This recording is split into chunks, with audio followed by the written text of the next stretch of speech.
అందరికీ నమస్కారం అండి. రత్నభాస్కర్ ఛానల్ మాట మధ్య కార్యక్రమానికి అందరికీ సుస్వాగతము.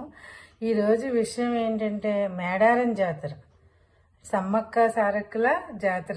ఇది తెలంగాణలో జరుగుతుంది. దీన్ని తెలంగాణ కుంభమేళా అని చెప్పి అంటారు. కుంభమేళా అంటే కాశీలో జరుగుతుంది కదా మనకి, దానికి కోట్ల మంది ప్రజలు వస్తారు, సాధువులు. అదే విధంగా అంత మహత్యం కలిగినటువంటి ఈ తెలంగాణలో జరిగే జాతరని కూడా కుంభమేళాతో పోలుస్తారు. ఇక్కడ ఏంటంటే సమ్మక్క సారలక్క అనే వాళ్ళిద్దరిని కూడా ప్రకృతి యొక్క రూపాలు, ప్రకృతి దేవతలుగా కొలుస్తారు. వాళ్ళ యొక్క వీరత్వానికి, దానికి తర్వాత ఏమో వాళ్ళ ఆత్మగౌరవాన్ని ఏం చేశారంటే గిరిజనుల యొక్క ఆత్మగౌరవాన్ని నిలబెట్టడానికి చాలా పాటుపడ్డారు. వాళ్ళు ప్రాణాలను త్యాగం చేశారు కాబట్టి వీళ్ళు వనదేవతలుగా కొలుచుకుంటారు. వాళ్ళ యొక్క జాతరని చేస్తారనమాట. ఈ జాతర ఏంటంటే తెలంగాణలో ప్రతి 2 సంవత్సరాలకి ఒకసారి జరుగుతుంది. ఇది గిరిజనుల యొక్క సంస్కృతి సంప్రదాయాలను ప్రతిబింబిస్తుంది అనమాట. ఇది వరకు చాలా ఏళ్ల క్రితం కట్టినటువంటి గద్దెలు అవన్నీ కూడా పోయాయి. ఇప్పుడు ఈ కొత్త గవర్నమెంట్ వచ్చాక, రేవంత్ రెడ్డి గవర్నమెంట్ వచ్చింది కదా, వచ్చిన తర్వాత వీళ్ళు ఏం చేశారంటే గద్దెల్ని పునర్నిర్మాణం చేశారనమాట. చాలా డబ్బులు ఖర్చు పెట్టి ఇది ఆంధ్రప్రదేశ్ నుంచి మంచి గ్రానైట్ రాయిని తెప్పించి ఆ గద్దెలు తయారు చేశారనమాట. తయారు చేసి దాని మీద 72,000 బొమ్మల్ని, గిరిజన సంప్రదాయాల్ని ప్రతిబింబించే బొమ్మలన్నీ కూడా, వస్త్రధారణ ఇవన్నీ ఉంటాయి కదా, వాళ్ళకి సంబంధించినటువంటి ప్రతి విషయాన్ని కూడా ఆ గ్రానైట్ రాళ్ళ మీద చెక్కించడం జరిగింది. 72,000 చాలా బాగుంది. గద్దెలన్నీ నిర్మించారు, స్వాగత ద్వారణాలు పెట్టారు. అదంతా ఈ జాతర ఎప్పుడు జరుగుతుందంటే ఇప్పుడు జనవరి 28 నుంచి 31 తారీఖు దాకా జరుగుతుంది. చాలా ప్రతిష్టాత్మకంగా చేస్తారు దీన్ని. తెలంగాణ వాళ్ళు సొంతంగా ఇంకా ప్రాణం పెట్టి చేస్తారనమాట. దీనికి ఏంటంటే ఒక కథ ఉంది. ఏంటంటే అక్కడ పూర్వకాలంలో అక్కడ చిన్న చిన్న జాతులు ఉంటాయి కదా, ఆదివాసీ జాతి, గిరిజన జాతులు ఇవన్నీ ఉంటాయి కదా. అది మనకి ఇప్పుడు వాళ్ళకి తెలియపోవచ్చు, పూర్వకాలం వాళ్ళకి తెలుస్తుంది. ఇప్పుడు కొత్తగా భక్తి కన్నప్ప సినిమా వచ్చింది, మోహన్ బాబు విష్ణు తీశారు కదా, దాంట్లో చిన్న చిన్న జాతులు గూడాలు ఉంటాయి కదా, అలాగనమాట. కొంచెం మంది ప్రజలు కలిసి ఒక రాజ్యం కింద తయారవుతారనమాట. అటువంటి రాజ్యాన్ని మేడరాజు అనే ఆయన ఒక అతను పరిపాలించేవాడు. ఆయనకి అడవిలోను వెళ్తే ఒకసారి వేటకెళ్తే అక్కడేమోను ఒక చిన్న పాప దొరికిందనమాట.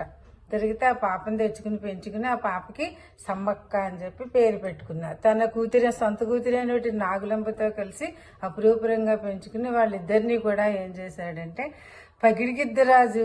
రాజుకి ఇద్దరిని కూడా కలిపి పెళ్లి చేశాడు. ఇద్దరికి అప్పచెల్లెళ్ళు ఇద్దరిని కూడా ఆ రాజుకిచ్చి రాజుకిచ్చి పెళ్లి చేశాడు. ఆ తర్వాత చాలా అన్యోన్యంగా ఉన్నారు. సమ్మక్కకేమోను సారలమ్మ అనే కూతురు పుట్టింది. ఈ నాగులమ్మకి ఏంటంటే జంపన్న, యుఎన్ అనే ఇద్దరు పుట్టారనమాట. ఇలాగా గడుస్తూ ఉంటుంది. వీళ్ళ రాజ్యాలన్నీ కూడా ఏంటంటే కాకతీయ రాజు అయినటువంటి ప్రతాపరుద్రుడు వాళ్ళ ఆధీనంలో ఉండేవన్నమాట. ఈ రాజ్యాల్ని ఆయన ఆక్రమించుకోవడానికి, వీళ్ళు సరిగ్గా పన్నులు అవి కట్టలేదని చెప్పి వాళ్ళని ఆక్రమించుకోవడానికి వచ్చి యుద్ధం ప్రకటిస్తే వీళ్ళందరూ కూడా పాపం యుద్ధం చేస్తారు. ఈ సమ్మక్క తండ్రి చనిపోతాడు, తల్లి భర్త వీళ్ళు చనిపోతారు. కొడుకేమో అది నాగులంబ వాళ్ళు చనిపోతారు. వాళ్ళు నాగులంబ కొడుకులైనటువంటి యుఎన్ చనిపోతాడు. జంపర్ని ఇంకేమో ప్రాణత్యాగం చేసి అక్కడ వాగులో దూకుతాడు అనమాట. అప్పటి నుంచి కూడా ఆ వాగుని జంపన్న వాగుని వాళ్ళు పిలుచుకుంటారు.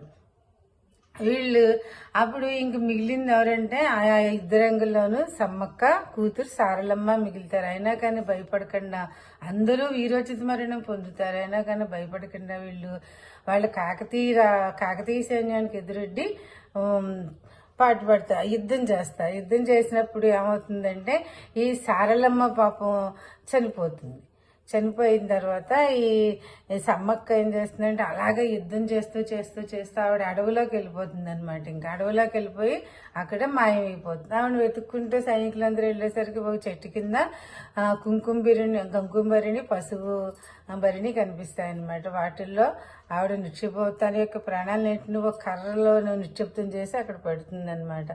వాళ్ళు అప్పుడు కాకతీయ రాజు మెచ్చుకుని వాళ్ళ యొక్క ఆత్మవిశ్వాసానికి, ఆత్మగౌరవానికి, వాళ్ళ యొక్క త్యాగానికి మెచ్చుకుని వాళ్ళ రాజ్యాలను వాళ్ళకి ఇచ్చేసి అప్పటి నుంచి కూడా ఈ జాతరని వీళ్ళ యొక్క పేర్ల మీదుగా సమ్మక్క సారలమ్మక్క చేసినటువంటి ప్రాణత్యాగాన్ని గుర్తుగా వాళ్ళు ఈ జాతరని జరపమని చెప్పి ప్రతాపరుద్రుడు చెప్తాడనమాట. అప్పటి నుంచి కూడా వీళ్ళు దీన్ని జరుపుకుంటారు. అక్కడ రాజు అప్పుడు జరిపేటప్పుడు గొట్టుగా పిలిచేటటువంటి కోయి వంశం ఒకటి ఉంది. ఆ రాజు బేరం పోయిన రాజు నుంచి దీన్ని ఈ మేడారం జాతరని జరుపుతారని చెప్పి చెప్తారనమాట. ఫస్ట్ రోజు 4 రోజులు జరుగుతుంది జాతర. ఫస్ట్ రోజు ఏం చేస్తారంటే సమ్మక్కని అడవి నుంచి తీసుకొచ్చి చేస్తారు. తర్వాత రోజు సారలమ్మని తీసుకొస్తారు. 3వ రోజు ఏమోను వీళ్ళు అందరినీ కలిపి పూజలు చేసి అన్ని పూజలు మంచి కోలాటం అంతా కోలాహలంగా ఉంటుంది. పూజలన్నీ కూడా భక్తులు వచ్చి కార్యక్రమాలన్నీ చేస్తారనమాట. ఎక్కడెక్కడి నుంచో, ఆంధ్ర తెలంగాణ నుంచే కాదు, కర్ణాటక, మహారాష్ట్ర, ఛత్తీస్గఢ్, ఇంకా విదేశాల నుంచి కూడా ఈ జాతర చూడడానికి వచ్చి చూస్తారనమాట.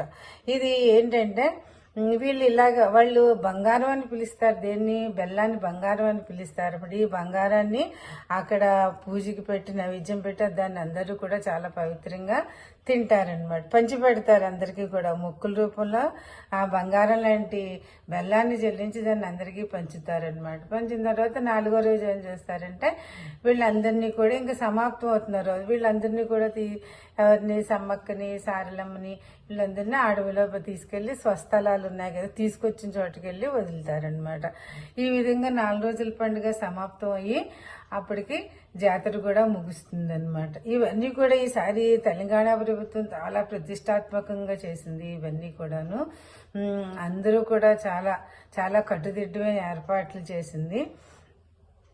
ఇదేంటి ఈ మేడారం జాతర, సమ్మక్క సారక్క ఈ జాతరకి వెళ్ళిన వాళ్ళందరూ కూడా జాగ్రత్తగా వెళ్ళి వాళ్ళ ఆరోగ్యాన్ని కాపాడుకుని ఆనందంగా ఆరోగ్యంగా తిరిగి రావాలని చెప్పి, ఇంటికి క్షేమంగా చేరాలని చెప్పి మనం అందరం కూడా ఆశిద్దాం.